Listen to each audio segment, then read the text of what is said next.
As Angela carried the last box into the shared apartment, her daughter Ella was squatting in the hallway, tracing the cracks in the floor with her finger. Mom, this floor looks like a maze. Ella said. Angela set the box down, crouched to her daughter's eye level, and said, "Then let's find a way out of the maze, okay?" Ella looked up. It was the worst month of Angela's life.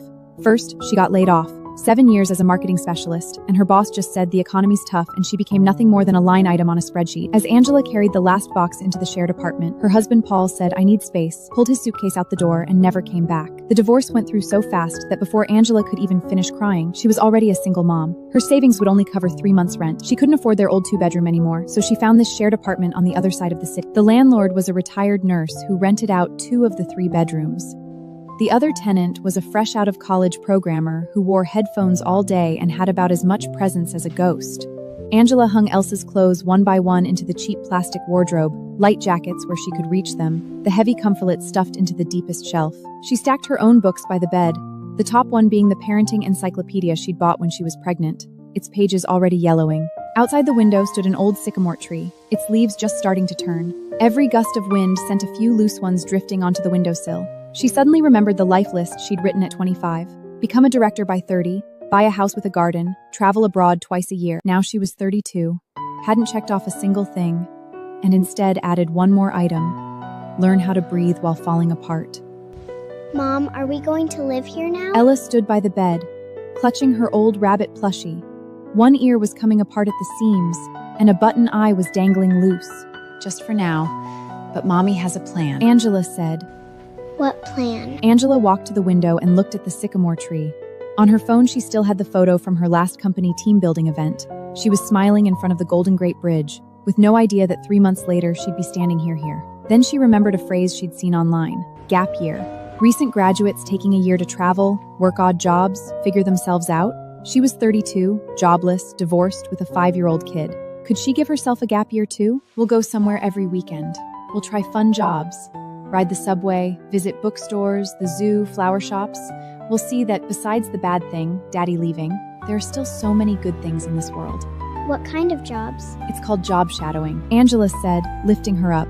Ellie's legs wrapped around her waist, the rabbit squished between them. She opened her phone and started a new blog. She called it "Mommy is Growing Up Too." Mommy will film it on her phone and put it online. Maybe people will watch, maybe they won't. But either way, we're gonna make this year count. In the bio she typed, 32, unemployed, divorced, with a 5-year-old daughter every weekend for a year. Not for the money, to prove can start over. She hit publish. The page showed 0 followers, 0 likes. Angela stared at those zeros for a long moment, then locked the screen and put the phone in her pocket. Ella had already slid down and was squatting by the suitcase, tucking the rabbit plushie between 2 shoes, announcing she was building a nest for the bunny.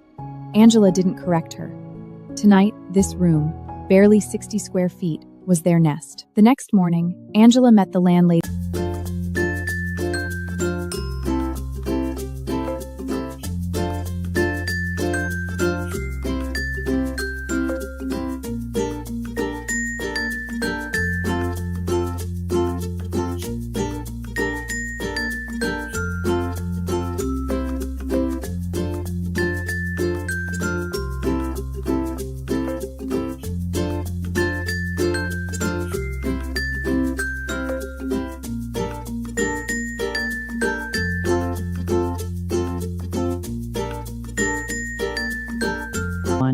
"You don't have to smile for me." Angela blinked, and her smile faded. She poured a cup of coffee and sat at the small round kitchen table. Margaret sat across from her with her oatmeal. "I have a daughter, a few years older than you, lives in Seattle. We haven't seen each other in 3 years. Angela's hand paused on the coffee cup.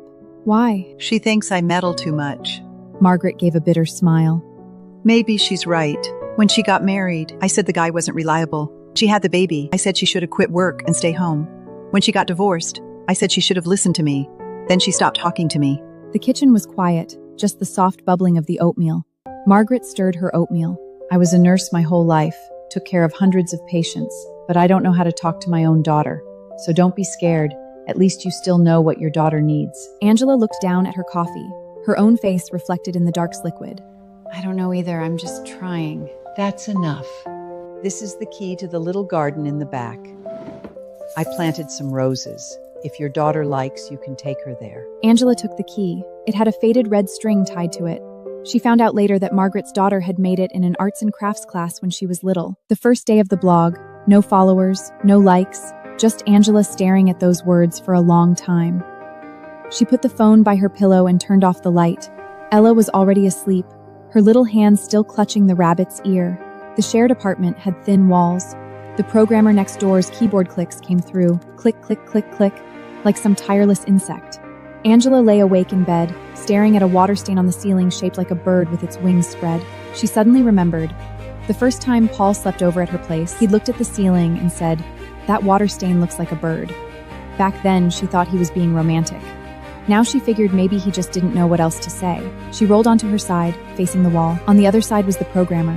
She couldn't remember his name. They'd only said hello once when she moved in. He said his name was Jay, but Angela wasn't sure she'd remembered it right. It was the first time she realized. Starting tonight, she didn't have to wait for anyone to come home. Paul wasn't coming back. She'd already thrown away his slippers, his toothbrush, deleted all his photos from her phone, except one, taken on Ella's 1-month birthday, Paul holding their daughter, grinning like an idiot. She kept it, because it was Ella's memory too. She tucked it inside a novel she never opened and placed it on the bottom shelf of the bookcase. When morning came, Angela took Ella to kindergarten. On the way back, she stopped at a convenience store, bought the cheapest coffee they had, and stood outside drinking it. Across the street was an office tower, its glass facade reflecting the morning like that, ID badge, access card, her own desk. Now she had nothing. She went to file for unemployment benefits. As she walked out of the government building, across the street, at the subway entrance, a middle-aged guy in a fluorescent vest was announcing the next train into a microphone. The train bound for downtown is now arriving. Please let passengers exit before boarding and mind the gap. Mom, what's that man doing? Subway announcer. He tells passengers where the next train is going. That's so cool. Angela looked down at her daughter, and an idea flashed through her mind. She walked up to the man and asked, "Excuse me, are you hiring? Just for one day? I'd like to give it a try." Kid, this job ain't as easy as you think. "I'm not afraid of hard. I just want to try." His eyes landed on the little girl beside her, Ella standing on tiptoes to look at the train schedule. He was quiet for a moment, then his smile faded. Next Saturday, early shift, 6 a.m. If you can drag yourself out of bed, come find me. Angela got home and wrote her first plan on the blog. Stop 1. Subway announcer. She didn't tell a soul, not even her 2 roommates. She kept it as a secret, tucked inside her heart like a seed she wasn't sure would ever sprout. That evening, Angela sat at the kitchen table searching on her laptop for subway announcer job duties. Jay came out to get water, paused behind her, and glanced at the screen. "You're going to be an announcer?" His voice was soft-bissed, as if afraid of waking. Angela looked up, almost forgetting his name. "Jay?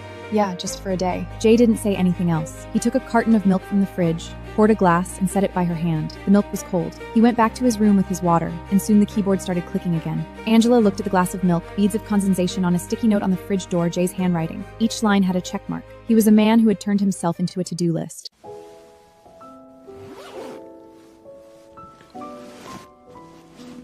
Mom, where are we going? To ride the subway, to tell the whole city that the next stop is here. When she opened the apartment door, she found a cup of hot coffee sitting outside, with a yellow sticky note on it. "You got this." Angela froze for a few seconds. She put the coffee in her bag and gently closed the door. At the end of the hallway, Margaret was slightly immature, a thin line of light showing through. She was awake too, but she didn't come out. The subway station was busier than Angela had expected. The night shift security guard was yawning. A cleaner pushed a mop cart past, leaving a long wet trail on the floor. The breakfast stall lady was already making tea eggs, the pot bubbling and filling the whole console with a warm, savory smell. The man's surname was Lee, and he had been working on this line for 8 years. He handed Angela a fluorescent vest, which was too big. It made her look like a sack. Ella sat on a cell stool next to her, munching on a steamed mun she had bought from a breakfast stall, her foot dangling in mid-hair, barely touching the ground. Here, take it. When the train pulls in, you say, "The train bound for direction is now arriving. Please let passengers exit before boarding and mind the gap." Angela gripped the mic, her palms dripping sweat. She'd never been nervous presenting to 20 people in a conference room. But now, facing an empty platform, her heart was pounding so hard she thought it might leap out of her throat. The shirt under her fluorescent vest was already damp with cold sweat. The first train's headlights pierced the dark tunnel, like an eye drawing closer. Angela took a deep breath and pressed the button on the mic. The train bound for... Her voice died, like something was stuck in her throat. Uncle Lee stood beside her, didn't rush her, just gave her shoulder a gentle pat. Took me 3 days before I could make a sound. Angela opened her eyes. The second train was pulling into the station, its headlights illuminating the entire platform. She pressed the button and shouted. Her voice was louder against the stone walls of— Attention passengers, the next train to arrive will be the Uptown one, making all stops to 2 and 42nd Street. Angela announced trains all morning. Her voice went honky, her lips dried out, but every time a train pulled in, she hit that button right on time. By the 6th train, she didn't need to look at her notes anymore.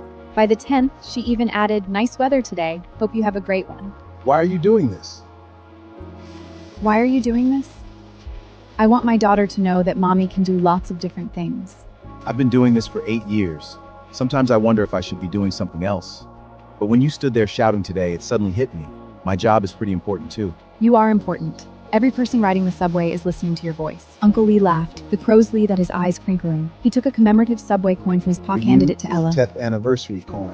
Ella took the coin, turned it over and over, then tucked it into the rabbit Thank you, plushie's pocket. Grandpa. Call me Uncle. Thank you, Uncle. You're better looking than my dad. Uncle Lee burst out laughing. Angela laughed too, her eyes stinging. She found out later that Uncle's wife had died 3 years ago, and his only uns was in the military, coming home maybe once a year. He showed up to announce trains every day because I had come to Cumber. Home is tie quiet. The blog's views jumped from single digits to triple digits. Comments started coming in. You remind me of myself when I was young. Hang in there, single mom. Taking your kid along for this life experience, that's the best education right there. Angela read those comments over and over, her eyes stinging. She set phone on the table, got up, and poured herself a glass of water in the kitchen. The water was cold, chilling her throat all the way down to her stomach, but her heart was warm. The next weekend, Angela reached out to a bookstore owner she'd known in college. It was a used bookstore in an old town alley selling books and coffee. The doorframe was low. Angela nearly hit her head walking in. The owner was a middle-aged artsy guy with a big beard, wearing a faded plaid shirt. When he heard about Angela's job experience project, he said yes without hesitation. "You work one day as a cashier, I'll pay you. Not some experience rate, the real rate." Angela stood behind the counter and realized she didn't even know how to work the register. The owner taught her step by step, which key for cash, which for card, which for returns. Ella dragged a little stool over and sat by the counter, tasked with sorting return books by color. That day, an old lady came in, bought a stack of old books, and while checking out, suddenly said to Angela, You're a single mom, aren't you? How could you tell? Every time she hears footsteps, she looks up, thinking it's someone. Angela glanced back at Ella. Sure enough, her daughter was craning her neck to see out the glass door, her eyes lighting up at every passerby, then quickly dimming again. Raising a kid alone isn't easy. This is for you. I was a single mom back in my day too. This book got me through. Angela looked down at the title, The 5 People You Meet in Heaven. The cover was worn, the corners curled, clearly read many times. She held the book, her throat tight. The old lady had already pushed the door open and left, the wind chime jingling behind her. That evening, Angela sat on the bookstore's front steps and opened the book. The setting sun painted the alley gold, and the ivy on the opposite wall swirled gently in the breeze. Ella squatted by the roadside, scattering breadcrumbs for a scrawny stray cat, murmuring, eat up, I'll come back tomorrow." Her phone buzzed. A message from her ex-husband, Paul. "Child support for this month is sent. I didn't have to chemo scenario." Angela stared at the words and didn't reply. She suddenly remembered the day of the divorce, Paul saying outside the courthouse, Angela, you're too strong. You never needed me. She'd wanted to argue, but her throat had felt stuffed with cotton. Didn't she need him? She did. She needed him to go with her to the hospital when their daughter was sick. Needed him to say, "It's okay, I've got you." But when had she learned not to ask anyone for help? Maybe that first time she took Ella to the ER alone at midnight. Paul was on a business trip and his phone was dead. I'm having a hard time too. She wasn't too strong. She was too scared to be weak. She closed the book, got up, walked over to Ella, and crouched down to feed the cat with her. Ella leaned against her shoulder and whispered, Mom, I miss Daddy. Angela's heart clenched like a fist. She pulled her daughter close, her chin resting on that soft hair. "Yeah, I know." That night, Angela came home and found Margaret sitting alone in the living room, an old photo album open in front of her. She was wearing an old bathrobe, her hair uncombed, looking 10 years older than usual. "You're still up?" Angela asked softly. It's my daughter's birthday today. I sent her a message. She didn't reply. Angela sat down next to her. The open page showed a little girl with pigtails wearing a floral dress, standing under a big tree with a gap-toothed smile. That was Margaret's daughter, maybe 5 or 6 years old, about Ella's age. She loved that dress when she was little. I made it for her by hand. I was working night shifts at the hospital back then, and it took me 2 days of sewing during the day. She wore it to the school fashion show and won first place. Then she grew up and said the dress was too cheesy. Margaret gave a bitter smile. She said, I never understood what she wanted. Maybe she was right. Angela asked, Have you tried to go see her? Margaret was quiet for a long time. I don't know what I'd say if I went. Mom was wrong. I know I was wrong.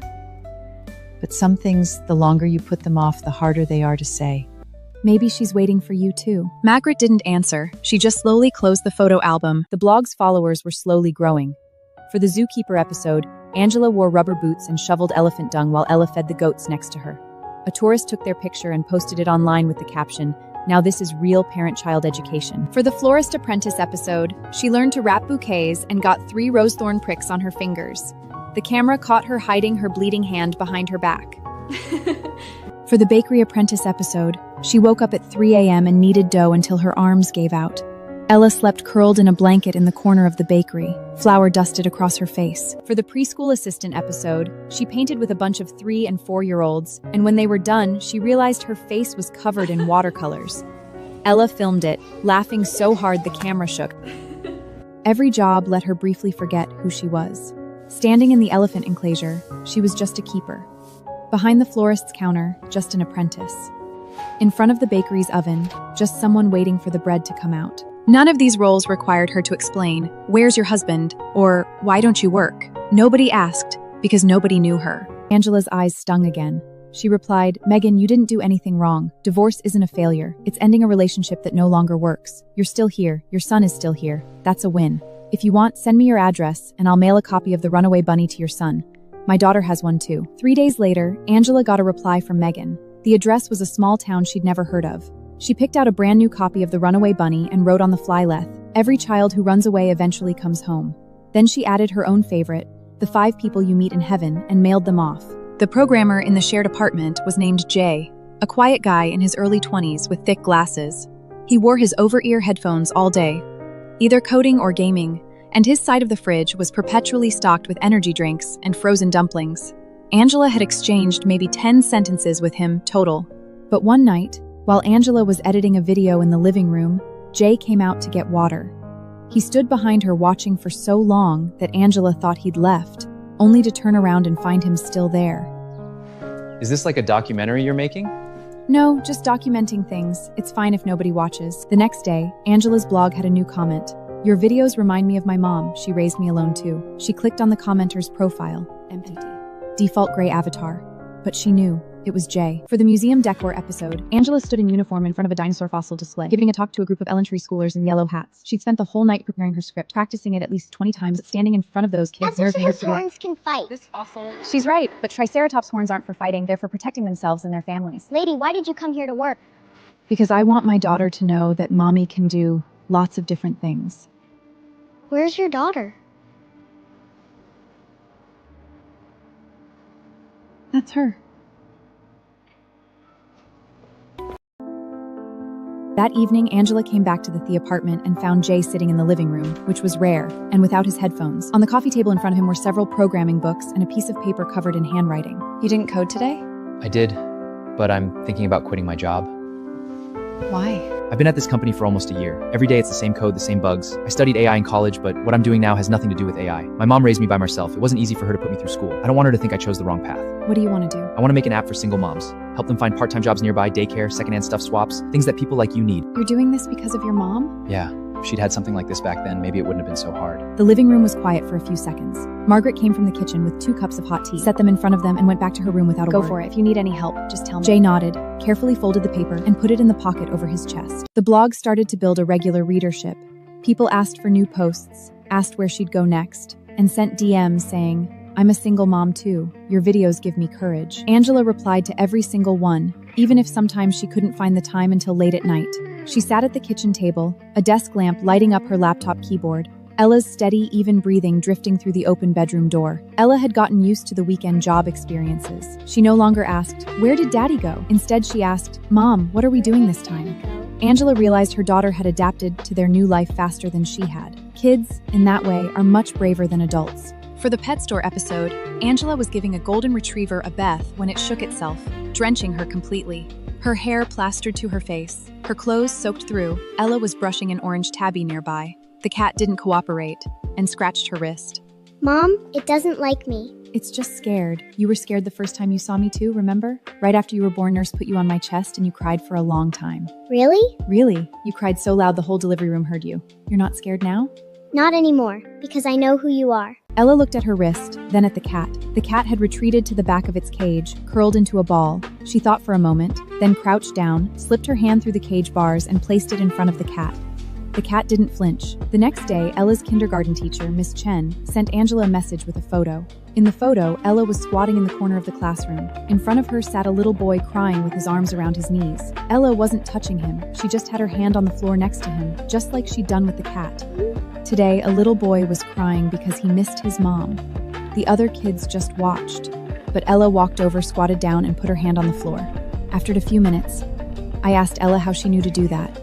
When someone's scared, it's okay. Angela looked at that photo and suddenly burst into tears. Not from sadness, because she finally understood that her daughter was watching her. Every word she'd said, everything she'd done, this 5-year-old had caught it all and was giving it back to the world in her own way. Thank you for telling me this. It's the best gift I've ever received.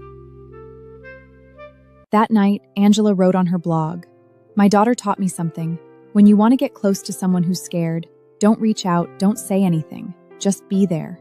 Wait for them to come to you." That post was shared 3,000 times.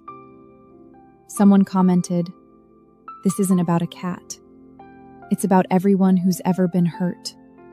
Angela looked at that comment and suddenly thought of Paul. Paul wasn't a bad person. He was just scared. Scared she was too strong. Scared he wasn't good enough. Scared that one day she'd leave him. So he left first. She suddenly felt a little sad. Not for him, but for the version of herself that had once loved him. She said something to him silently in her heart. Not "I hate you." Not "I forgive you." But "I understand now." The fire station episode was Ella's own choice. She'd recently become obsessed with a cartoon about firefighters, watching an episode every night before bed and bouncing on the mattress with excitement whenever they slid down the pole. The fire chief was a black man in his 50s named Williams. He was built like a truck, but when he smiled, which he did often, the crow's tea at the corners of his eyes fanned out like sunshine. He had Angela try on the firefighting gear: heavy flame-resistant pants, steel-toed boots, a fire-resistant coat, an air pack, a face mask, a helmet. Piece by piece, they piled on. With each piece, Angela grew heavier, until she could barely move her legs, standing in the middle of the equipment bay like a statue. "It's too heavy." And that's why this job doesn't take women. Angela slowly took off her helmet, a glint of firelight in her eyes. She looked at the chief and said, one word at a time, "That's because your rules aren't fair, not because women can't do it." The captain paused for a moment, then smiled. He extended his hand. Angela shook it, and then he loosened the straps of his air respirator slightly. You're right. Rules are rigid. People aren't. That night, Angela got back to the apartment and found Jay actually sitting on the living room couch for once. No headphones on, and of him was a disassembled laptop, with screwdrivers and RAM sticks scattered across the table. "Fixing your computer?" Angela asked. Jay looked up, and there was a light in his eyes she'd never seen before. Angela, I've made up my mind. I'm quitting my job. That soon? It's not soon. I've been thinking about it for over a year. Jay closed the laptop. I've decided I'm giving myself 3 months to build that app. If I can't get it done, I'll go back to coding like a good little employee. Angela sat down across from him. "Do you have enough money?" Enough to survive 3 months. Jay smiled. It was the first time Angela had ever seen him smile. Besides, frozen dumplings are pretty much all I know how to eat anyway. Eat some fruit. Coding uses a lot of brain power. If you starve to death, who's going to fix my rotor? That day, Angela posted on her blog, "Sometimes when people say you can't, it's not because you really can't. It's because they've never seen anyone who could. You can be the one who makes them change their tune." Someone in the comments asked, "Have you ever met people who told you couldn't?" Angela replied, "Every single day, including myself." The blog's reach exceeded Angela's expectations. One day she got an email from a book editor. The email said, "Angela, I've been reading your blog. Your story would make a great book. Could we find a time to talk?" Angela stared at that email, reading it 5 times. She couldn't believe it. Her blog only had a few thousand followers. She was nobody. Why would a publisher be interested? She screenshot the email and sent it to her landlady. The retired nurse replied faster than Angela expected. "What?" "Fight. People with fight in them get things done. Angela met the editor at a cafe. The editor was a woman in her early 30s with short hair, round glasses, and a dark green blazer, sharp and put together. They sat by the window, sunlight streaming through the glass and cutting a straight line across the table. Angela held her coffee cup, its warmth passing from her fingertips to her palm. It wasn't the story itself that got me, it was your voice. You don't play for sympathy, you don't over-dramatize, you just say things calmly. That's rare. What would I need to do for a book? Expand on your blog posts. Add more of your inner world, the finer details. Like what was going through your mind when you stood on that subway platform and couldn't get the words out that first time. Or how you felt when your daughter said, "Mom, let's go home." Angela was quiet for a moment. It wasn't that she didn't have those feelings. It was that she was afraid to write them. Afraid that once she started, she wouldn't be able to stop. Afraid that if she stopped, she wouldn't be able to go back. How about the title, Mommy is Growing Up Too? Angela nodded. Then she asked a question that surprised even herself. How much would the royalties be? The editor named a figure. Angela's heart skipped a beat. That amount would cover Ella's kindergarten tuition for the next 2 years, and leave enough for her to get a career counseling certificate, a course she'd always wanted to take but couldn't afford. Angela came out of the cafe and her phone buzzed. It was a message from Megan. Angela stood outside the cafe, the sun glaring on her phone screen. She squinted and typed, "You don't have to forgive anyone in a hurry, including yourself." Megan replied with a smiley face. After a moment, another message came. "I found a part-time job, cashier at a grocery store, 3 days to eat." Angela looked at that message, and a slow smile spread across her face. She put the phone in her pocket and walked into the autumn sunlight. Back home, Angela told Ellie the news. Mommy's going to publish a book. Trying to keep her voice steady, but the corners of her mouth curled up anyway. Ella was doing a puzzle on the floor and didn't even look up. Does that mean we have money again? Something like that. She looked at her daughter's profile, focused on the puzzle. Long eyelashes, exactly like Paul's. Can we move back to our old house? She looked at her daughter's profile, focused on the puzzle-long eyelashes, exactly like Paul's. She suddenly realized that her child wouldn't forget. We're not moving for a while, but we can save up and buy an even better house later. Bigger than the old one? Bigger than the old one. Ella finally looked up and smiled. That smile was the most beautiful smile Angela had ever seen. That evening, Angela ran into Margaret in the kitchen. She was on the phone, her voice very low, but Angela still caught a few words. I'm sorry. I shouldn't have said that.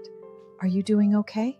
A little later, someone knocked. Margaret stood at the door, holding 2 mugs of hot cocoa. Can I come in for a bit? Angela nodded.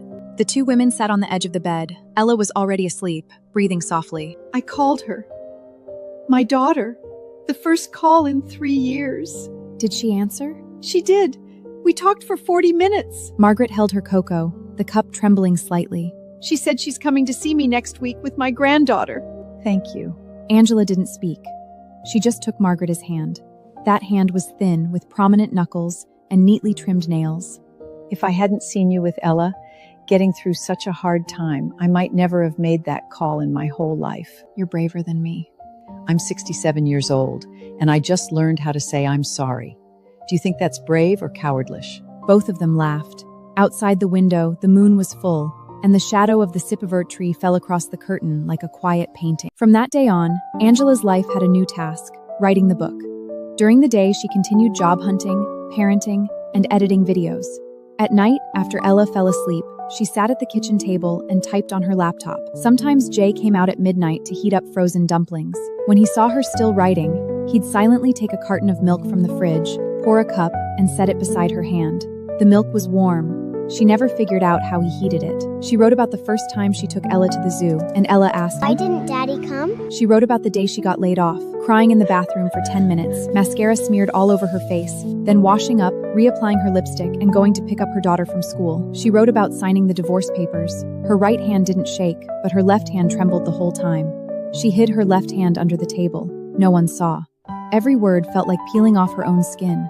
But after the peeling, new skin grew underneath. One night at 2 a.m., she finished the last chapter, closed her laptop, and found herself in tears. Not from sadness, because she'd finally said out loud all the things that had been weighing on her heart. They were no longer a dull ache trapped in her chest. but words on a screen, visible, tangible. That early morning, she didn't go to sleep. She took out the novel with Paul's photo from the bottom shelf, pulled the photo out, and set it aside. Underneath the novel was an even older photo, a black and white picture of her mother as a young woman, wearing 2 braids, standing in a wheat field. That early morning, she didn't go to sleep. She took out the novel with Paul's photo from the bottom shelf, pulled the photo out, and set it aside. Underneath the novel was an even older photo, a black and white picture of her mother as a young woman, wearing 2 braids, standing in a wheat field. On the back was written, "Autumn 1987, taken my dearest daughter." Angela recognized her mother's handwriting. After her mother died, she'd tucked the photo under the novel and never opened it again. Because every time she looked at it, she would cry. But tonight, she didn't cry. She gently touched her mother's face in the photo with her finger, then tucked the photo into the front pages of her own manuscript. "Mom, I'm going to publish a book." You'd probably say, "Can writing a book put food on the table?" But I'm going to write it anyway. She imagined what her mother would say. Maybe suit yourself, or don't overdo it. But either way, it would be said with a smile. The construction site episode was Angela's most nerve-wracking one yet. She contacted a friend who worked for a construction company, and the friend set her up to experience the role of safety officer. Yellow hard hat, orange reflective vest, standing on a scaffold, looking down, more than 20 stories up. Wind whipping in from every direction, making her vest flap like a flag. Ella started crying, terrified her mom was going to fall. She stood on the ground, head tilted back, hands clenched into fists, tears streaming down her face. Angela climbed down from the scaffold and wrapped her arms around her daughter. "It's okay. Mommy was hooked to a safety line up there." But I was scared. Mommy was scared too. But you do it even when you're scared, because some things mean more when you do them afraid. Ella lifted her head, tear-blurred eyes looking at her. Why? Because after you do it, you'll know it's okay to be scared. You can still move forward. The next day, when Angela picked up Ella from kindergarten, Miss Chen stopped her again. "Ella's mom, something really interesting happened today. During afternoon outdoor play, one of the kids was too scared to climb the little jungle gym and stood at the bottom crying. Ella walked over, stood next to her and said, 'I'm scared too, but my mom says some things mean more when you do them afraid.' Then she climbed up. That kid watched her go and climbed up right after her." Angela didn't know whether to laugh or cry. She's been quoting me a lot lately. And she doesn't just talk about it, she actually does it. That's rare. The teacher crouched down and patted Ella's head. Mom, did I do the right thing today? Angela crouched down and looked seriously into her daughter's eyes. Yes, you did the right thing.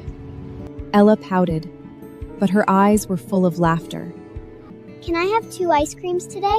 1. Don't push your luck. Angela held Ella as they stood at the highest point of the construction site. The setting sun dyed the entire city orange-red. The glass-borny walls of distant office buildings reflected shimmering gold, and colorful bedsheets hung to dry on the rooftops of nearby residential serifs. "Direction is our old house. Over there is where Daddy lives, and that way is where we live now." Ella followed her finger, her face serious as if attending an important lesson. She tugged Angela's collar and said softly, Does Daddy live alone? "I think so." Does he cry? Angela held her daughter a little tighter. Her chin rested on top of Ella's head, her nose buried in that soft hair, smelling the strawberry leather of her shampoo. She didn't know if Paul cried. She hoped he had.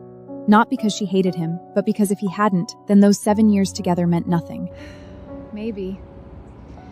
But that's his business now. That night, Jay knocked on Angela's door. He was holding a USB drive, his expression as nervous as a school kid about to give a speech.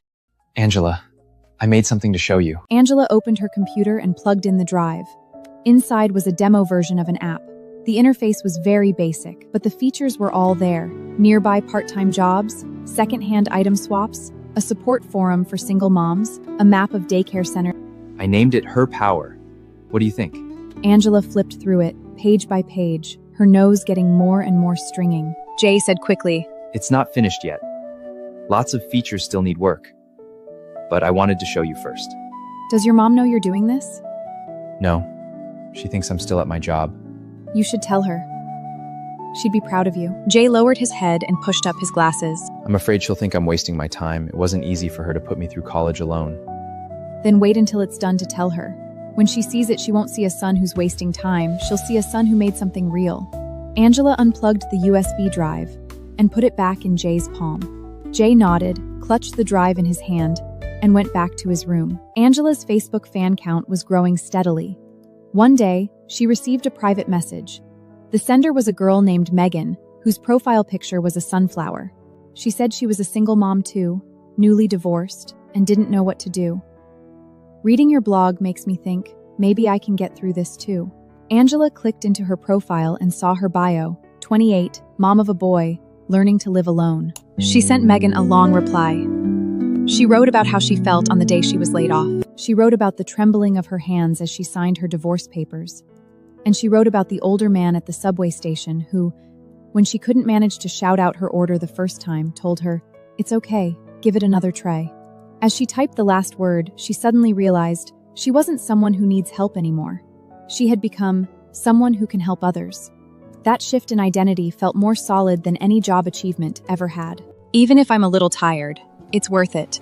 Angela stretched her body. A week later, Angela received a large envelope. Inside was a drawing. It showed two women and a child holding hands, standing in a grassy field. The sky was blue, the sun was yellow, the grass was green. In the bottom right corner, in wobbly letters, "Thank you, Angela and Ella, Megan and Tommy." On the back of the drawing, Megan had written a letter. "Angela, Tommy and I moved to a new place. It's tiny, but it has windows, and sunlight comes in. Tommy doesn't cry every night anymore. He said he misses his dad.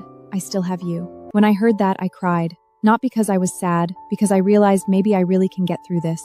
Thank you for the books you sent me. I'll live well. Angela put the drawing on the fridge door.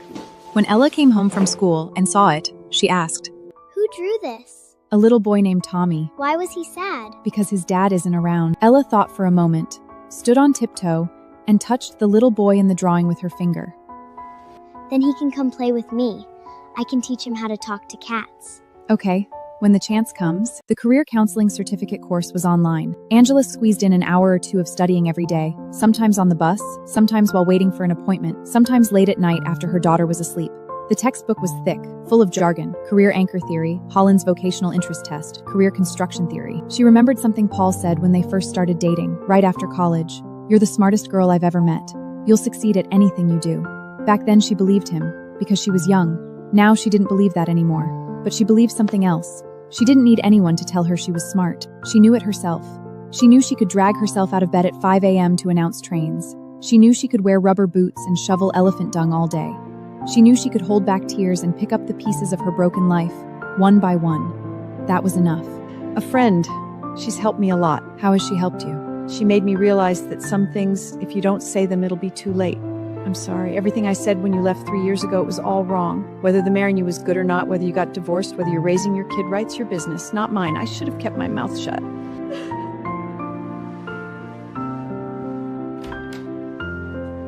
Why was that lady crying? Because someone said I'm sorry to her. Will she forgive that person? Yes. Maybe not right now, but yes. The beach episode wasn't a job experience, it was pure vacation. Angela used her book advance to book a small seaside inn where opening the window gave her a view of the sand and the waves. Ella saw the ocean for the first time. She kicked off her shoes and ran straight into the water. The waves soaked her dress. She shrieked, ran back, then charged in again, like a tireless little seagull. Angela sat on the sand, burying her feet in the warm grains. She filmed a video on her phone. In the shot, Ella squinted into the sunlight and announced loudly, Mommy says she came to the beach when she was little too, with her mommy and daddy. Mom, are you happy? Angela's mother had died 5 years ago.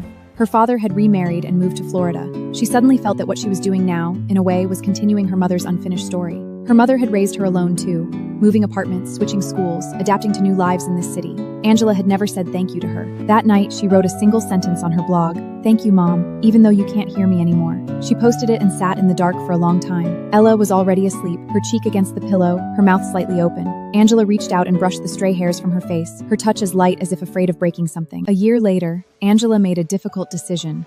to take Ella to the city where her ex-husband Paul lived. It wasn't part of her job experience plan or even her life plan.